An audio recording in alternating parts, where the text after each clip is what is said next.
Hello, मैं हूं राहुल और आप देख रहे हैं यूट्यूब चैनल बीएसबी एजुकेशनल अड्डा। तो दोस्तों, आज है 12 मई और 12 मई के अंतर्गत बनने वाले जितने भी महत्वपूर्ण क्वेश्चन हैं उसको देखते हैं।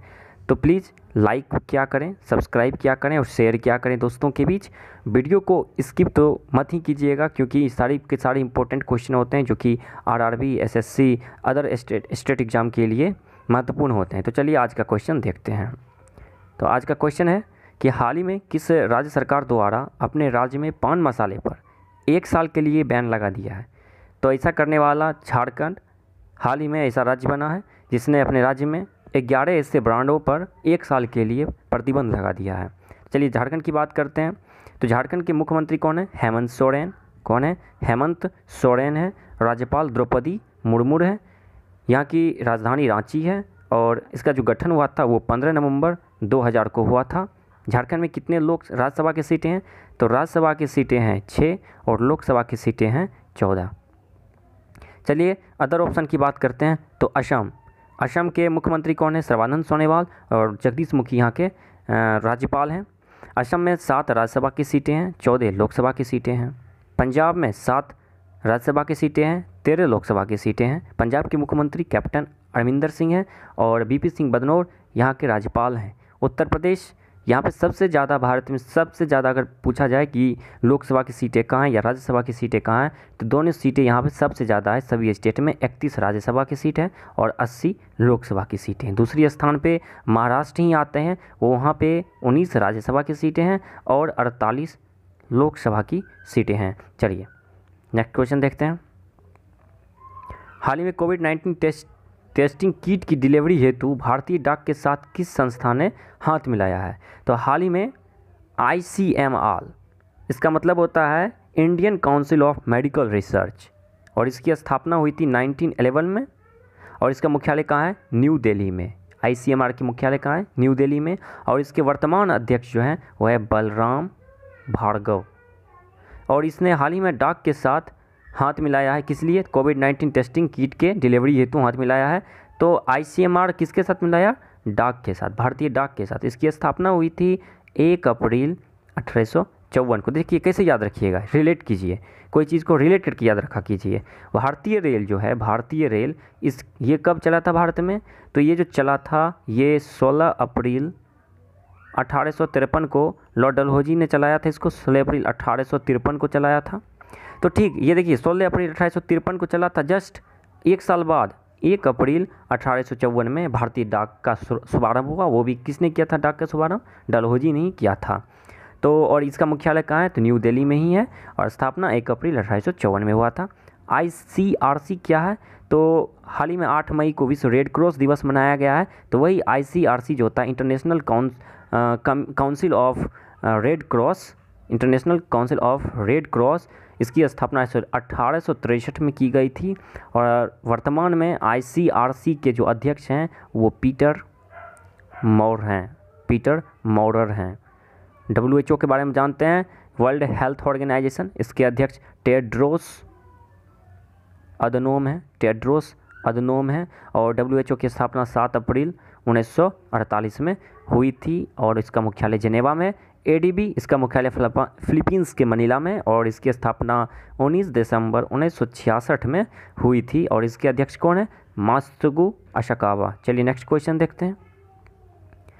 हाल ही में किस मंत्रालय ने टाटा पावर सेड के साथ एक समझौता पर हस्ताक्षर किया है? तो हाल ही में ये रक्षा मंत्रालय ने ऐसा कार्य किया है, ऐसा कारनामा किया है कि टाटा पावर सेड के साथ हस्ताक्षर किया है। क्यों किया है? क्योंकि टाटा पावर सेड के साथ हस्ताक्षर कर रक्षा मंत्रालय इस परियोजना के तहत एयरफोर्स के ऐसे 37 एयरफील्ड्स, मतलब कि हवाई अड्डे को एक नए बुनियादी तरीके से आधुनिकीकरण करना चाहते हैं, जिसमें कम से कम अनुमानित लागत जो है ये 1200 करोड़ की आ रही है। चलिए टाटा पावर सेड इसका बात करते हैं। तो टाटा पावर सेड का जो मुख्यालय है वो न्यू दिल्ली में और इसके अध्यक्ष कौन है? तो नटराजन चंद्रशेखरन। चलिए नेक्स्ट क्वेश्चन देखते हैं। अच्छा थोड़ी सी बात करते हैं रक्षा मंत्रालय की। तो रक्षा मंत्रालय अभी किसके अंतर्गत है? राजनाथ सिंह। इनका जो निर्वाचन क्षेत्र है वो लखनऊ यूपी है। और गृह मंत्रालय किसके अधीन है अभी? तो ये है, इनके जो मंत्रालय में मंत्री हैं वो अमित शाह हैं कोयला मंत्रालय और रेल मंत्रालय पीयूष गोयल संभाले हुए हैं। चलिए नेक्स्ट क्वेश्चन देखते हैं। हाल ही में विश्व प्रवासी पक्षी दिवस कब मनाया गया है? तो हाल ही में विश्व प्रवासी पक्षी दिवस 9 मई को सेलिब्रेट किया गया है। 9 मई को प्रवासी पक्षी दिवस के साथ साथ महाराणा प्रताप के जयंती को भी मनाया गया था, 480वीं जयंती को। 8 मई को क्या विश्व रेड क्रॉस दिवस, 5 मई को विश्व अस्थमा दिवस जो कि मई महीना के पहले मंगलवार को मनाया जाता है, वही 5 मई को विश्व अस्थमा दिवस मनाया गया। और 3 मई को क्या मनाया गया? तो ये वर्ल्ड प्रेस फ्रीडम डे मनाया गया। चलिए नेक्स्ट क्वेश्चन देखते हैं। तो नेक्स्ट क्वेश्चन है कि हाल ही में किसे दोबारा से एमसीसी के अध्यक्ष चुने गए हैं? एमसीसी का मतलब होता है मेरीबलम, देखिए मेरिलबोन क्रिकेट क्लब, ये इंग्लैंड में एक क्रिकेट क्लब है, मेरिलबोन क्रिकेट क्लब। इसका जो है एमसीसी का दूसरी बार इनको अध्यक्ष चुना गया है, यानी इस सूची में ऐसे व्यक्ति हुए जो कि दूसरी बार चुने गए हैं और वो भी गैर ब्रिटिश हैं। ये ब्रिटिश के क्रिकेट क्लब हैं जिसमें ये पहला गैर ब्रिटिश चुने, जो कि ये ब्रिटिश नहीं है, ये श्रीलंका के एक प्लेयर हैं, कुमार संगकारा श्रीलंकाई प्लेयर हैं। विराट कोहली तो जानबे ही करते हैं, ये हमारे इंडिया के प्लेयर हैं, कप्तान हैं। MS धोनी पूर्व कप्तान है। रॉस टेलर ये न्यूजीलैंड के प्लेयर हैं। हाल ही में रॉस टेलर को न्यूजीलैंड के सर्वश्रेष्ठ प्लेयर के रूप में चुना गया है। MS धोनी पूर्व क्रिकेटर हैं और 2011 के वर्ल्ड कप विजेता टीम के कप्तान भी हैं। MS धोनी, इनकी बात करते हैं तो इन्हें हाल ही में बहुत से ब्रांड एम्बेसडर इनके अंदर है, जैसे ये रेड बस के ब्रांड एम्बेसडर हैं, TVS मोटर के ब्रांड एम्बेसडर हैं, टाटा, टाइटन और सोनाटा के ब्रांड एम्बेसडर हैं, रीबॉक के ब्रांड एम्बेसडर हैं, इंडिगो पेंट के हैं और ऑनलाइन दवाई बेचने वाले नेटमेट्स के भी ब्रांड एम्बेसडर हैं। बात करते हैं विराट कोहली की, तो विराट कोहली को 2013 में अर्जुन पुरस्कार मिला था, 2017 में इन्हें पद्मश्री मिला था और 2018 में बजरंग पुनिया के साथ विराट कोहली और मीराबाई चानू को राजीव गांधी खेल रत्न पुरस्कार 2018 में मिला था। राजीव गांधी खेल रत्न पुरस्कार में कितना रुपया मिलता है? तो 7.5 लाख रुपया दिया जाता है और ये पुरस्कार 1991-92 में पहली बार दिया गया था। किसे दिया गया था पहली बार? तो विश्वनाथ आनंद, जो हमारे शतरंज प्लेयर हैं, शतरंज मास्टर हैं। तो विराट कोहली के ब्रांड एम्बेसडर की बात करते थे, ये भी कुछ कंपनियों के ब्रांड एम्बेसडर है, जैसे कि ये BSF के ब्रांड एम्बेसडर हैं, PNB पंजाब नेशनल बैंक के ब्रांड एम्बेसडर हैं, भी एडिडास के ब्रांड एम्बेसडर हैं, टोयोटा के भी ब्रांड एम्बेसडर हैं, TVS बाइक के ब्रांड एम्बेसडर हैं और अमेरिकन टूरिस्टो के ब्रांड एम्बेसडर हैं। चलिए कुमार संगकारा की तो बात होगी, ये MCC में चुने गए दूसरे गैर ब्रिटिश हैं। और NCC की बात करते हैं, यानी कि मेरीबलम क्रिकेट क्लब। ये MCC, इसकी जो स्थापना हुई थी ये 1787 में हुई थी और इसका हेडक्वार्टर कहाँ है? तो हेडक्वार्टर लंदन ब्रिटेन में है, UK यूनाइटेड किंगडम में है। नेक्स्ट क्वेश्चन देखते हैं क्या है। मूडीज़ ने हाल ही में भारत की GDP ग्रोथ घटाकर कितना अनुमानित किया है? तो मूडीज़ ने 0% अनुमानित किया है। ये मूडीज़ जो है, ये अमेरिकी एक पत्रिका है, ये जो रेटिंग का कार्य करता है। इसका जो स्थापना हुआ था, मूडीज़ का स्थापना हुआ था वो 1909 में जॉन मूडीज़ ने किया था और इसका काम ही है देशों की, मतलब मार्केट में लगे सरकार वो कारोबारियों के पैसे के आधार पर किसी देश से कर्ज लेने और उसे चुकाने की क्षमता की ये रेटिंग जारी करता है और इसके तहत ये GDP को देखता है, ग्रोस डोमेस्टिक प्रोडक्ट जो होता है, GDP ग्रोथ को ये देखता है, अनुमानित करता है सभी देश को। तो भारत की GDP ग्रोथ ये 0 पॉइंट रखा है, लेकिन यही 2020 और 21 में जो इसका GDP ग्रोथ आगे बढ़ेगा, अभी आर्थिक मंदी चल रही है, देशव्यापी देशबंदी है, तो इसके तहत इसके अनुमान को ये 0% माना गया है, लेकिन 20-21 के दौरान बोला गया है कि 6.6% का अनुमान लगाया है कि ये बढ़ेगा, 6.6% GDP इसकी बढ़ेगी। और मूडीज़ जो है, मूडीज़ की बात हो गई है, तो मूडीज़ अमेरिकन एक कंपनी है और हेडक्वार्टर न्यूयॉर्क में है और इसके CEO कौन है? मूडीज़ के CEO तो रेमंड W मैकडेनियल जूनियर हैं। और क्रिसिल की बात करते हैं। हाल ही में क्रिसिल के बारे में भी हम कल के वीडियो में चर्चा किया था। क्रिसिल जो क्रिसिल है इसने भी भारत की जीडीपी को प्रकाशित किया था और उसके अनुसार जीडीपी 1.8% रहने की अनुमान लगाई गई है 2019-20 का। तो क्रिसल जो है इसकी स्थापना हुई थी 1987 में और क्रिसल का जो फुल फॉर्म होता है CRISIL, ये होता है credit rating information service of India limited. चलिए नेक्स्ट क्वेश्चन देखते हैं। हाल ही में किस आईआईटी प्रोफेसर सौरभ लोढ़ा को विज्ञान और प्रौद्योगिकी विभाग द्वारा 2020 युवा कैरियर पुरस्कार से सम्मानित किया गया? तो ये है आईआईटी बॉम्बे के प्रोफेसर। हाल ही में इन्हें ये 2020 के युवा कैरियर पुरस्कार से सम्मानित किया गया है। तो बात करते हैं कि ये पुरस्कार दिया किसके जाता है, तो ये DST के द्वारा यानी कि department of science and technology, इसके द्वारा स्थापित ये पुरस्कार है जो कि नैनो साइंस और टेक्नोलॉजी के क्षेत्र में दिया जाता है। चलिए DST की बात करते हैं तो इसकी स्थापना 1971 में हुई थी और इसका मुख्यालय कहाँ है? न्यू दिल्ली में है। DST ये किसके अंदर काम करता है? डॉक्टर हर्षवर्धन इस मंत्रालय के चीफ हैं। और बात करते हैं कि डॉक्टर हर्षवर्धन ने ही DST के 50वें स्थापना दिवस पर एक किताब लॉन्च किया था जिसका नाम कोविड कथा है। चलिए नेक्स्ट क्वेश्चन देखते हैं क्या है।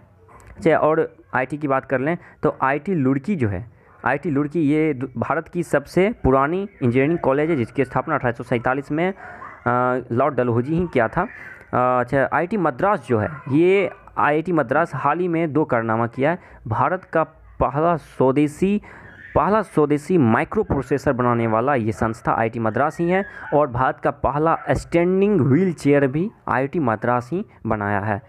चलिए नेक्स्ट क्वेश्चन देखते हैं। हाल ही में भारत के किस राज्य में अफ्रीकी स्वाइन फीवर को देखा गया है? तो ये असम में हाल ही में देखा गया है। अफ्रीकी स्वाइन फीवर जो होता है ये घरेलू और जंगली सूअरों में होने वाला एक अत्यधिक संक्रामक रक्तस्रावी वायरल बीमारी होता है और यह जो होता है ये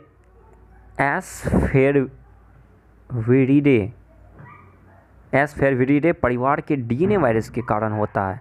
ये सिर्फ सूअरों में होता है। असम में 2019 की जनसंख्या के हिसाब से 21 लाख वहाँ सूअर थी, लेकिन अभी वहाँ पर 30 लाख सूअर है और इस सूअरों में अभी कम से कम नहीं कुछ तो 5 लाख सूअरों की मौत हो चुकी है इस स्वाइन फीवर के जरिए। अफ्रीकी स्वाइन फीवर जो है एक कॉमन स्वाइन फीवर नहीं होता है क्योंकि ये सिर्फ इसमें ही मतलब सूअरों में ही ये फैलता है, प्रसार होता है, ये मनुष्य में नहीं फैलता है। चलिए नेक्स्ट क्वेश्चन देखते हैं। चाहे यहाँ के गवर्नर और CM की बात कर लेते हैं, ये हमेशा याद रहनी चाहिए। तो त्रिपुरा के कौन है मुख्यमंत्री? बिप्लब कुमार देव हैं और यहाँ के रमेश बैस राज्यपाल हैं। मिजोरम के कौन है? तो मिजोरम की जोरमथंगा वहाँ के कौन है? जोरमथंगा वहाँ के मुख्यमंत्री हैं और राज्यपाल कौन है? तो PS श्रीधरन पिल्लई हैं। असम के सर्बानंद सोनोवाल और जगदीश मुखी यहाँ के गवर्नर हैं। हिमाचल प्रदेश के जयराम ठाकुर और यहाँ के गवर्नर कौन है? बंडारू दत्तात्रेय हैं। हिमाचल प्रदेश के ही मनाली में भारत की सबसे ऊंचा स्काई साइकिल ट्रैक जो कि 9000 फीट की ऊंचाई पर है को बनाया गया है। चलिए नेक्स्ट क्वेश्चन देखते हैं। हाल ही में 2020 के एबल पुरस्कार विजेता कौन है? तो एबल पुरस्कार की विजेता हाल ही में हिलेल फर्स्टेनवर और ग्रेगी मार्गुलिस को 2020 के एबल पुरस्कार से सम्मानित किया गया है। ये एबल पुरस्कार होता क्या है? तो जैसे नोबेल होता है जो साहित्य के क्षेत्र में, कला के क्षेत्र में, हर 7 क्षेत्र में दिया जाता है, भौतिकी, रसायन, तो इसी प्रकार एबल पुरस्कार जो है गणित में उत्कृष्टता के लिए ये एबल पुरस्कार को दिया जाता है। और इस बार जो मिला है एबल पुरस्कार हिलेल फर्स्टेनबर USA के हैं और इजराइल के ग्रेगरी मार्गुलिस को मिला है। 2019 की विजेता कौन है? तो 2019 की विजेता करेन उल्हनबेक थी और रॉबर्ट लैगलैंड 2018 के विजेता थे और पहली महिला एबल पुरस्कार पाने वाली करेन उल्हनबेक ही हैं, पहली महिला 2019 में मिला था। तो बात करते हैं कि ये पुरस्कार किसके द्वारा दिया जाता है? तो ये नॉर्वे गवर्नमेंट के द्वारा दिया जाता है। नॉर्वे की राजधानी ओस्लो है। नॉर्वे की जो मुद्रा का नाम है वो नॉर्वे क्रोन है। और याद रखिएगा कि PFI मतलब कि इन्हें PFI को फर्स्ट बार यानी 4 बार जो है ये अवार्ड दिया गया है, फर्स्ट और लास्ट। PFI होता क्या है? तो press freedom index, Norway press freedom index यानी प्रेस फ्रीडम इंडेक्स ये जारी होता है हर साल, जिसमें कि प्रेस की स्वतंत्रता की बात होती है कि किस देश में प्रेस कितना आज़ाद है। तो उसमें नॉर्वे लगातार 4 बार ये फर्स्ट पे रहा है PFI प्रेस फ्रीडम इंडेक्स में, और इसमें इंडिया इस बार 142 पोजीशन पे है। और इन्हें किसके लिए दिया गया है? तो इन्हें नंबर थ्योरी में योगदान हेतु एबेल पुरस्कार दिया गया है। नंबर थ्योरी में योगदान हेतु दिया गया है। चलिए नेक्स्ट क्वेश्चन देखते हैं क्या है। हाल ही में 9 मई को महाराणा प्रताप की कौन सी जयंती मनाई गई है? तो ये 480वीं, ऊपर में ही बताए थे ऊपर के क्वेश्चन में कि 480वीं जयंती मनाई गई है महाराणा प्रताप की, और इनका जन्म जो हुआ था वो 9 मई 1540 को हुआ था, और इनकी मृत्यु हुई थी 19 जनवरी 1897 में। इन्होंने ही प्रसिद्ध हल्दी घाटी युद्ध लड़ा था। ये कब लड़ा था? तो 18 जून को 1576 में महाराणा प्रताप और अकबर के बीच ये युद्ध हुई थी। कहाँ हुई थी? तो राजस्थान के हल्दी घाटी युद्ध के क्षेत्र में। इसके नाम जाना जाता है हल्दी घाटी युद्ध। ये राजस्थान के अरावली पर्वत माला के पास हल्दी घाटी नामक घाटी है, वहाँ पे ये युद्ध हुआ था। तो और बात करते हैं कि महाराणा प्रताप थे कौन? तो ये जो हैं उदयपुर के मेवाड़ में सिसोदिया राजवंश, सिसोदिया राजपूत राजवंश के राजा थे। तो चलिए आज इतना ही। अब नेक्स्ट वीडियो में मिलते हैं, तो प्लीज़ लाइक करें, सब्सक्राइब करें, शेयर करें। Thank you for watching. धन्यवाद।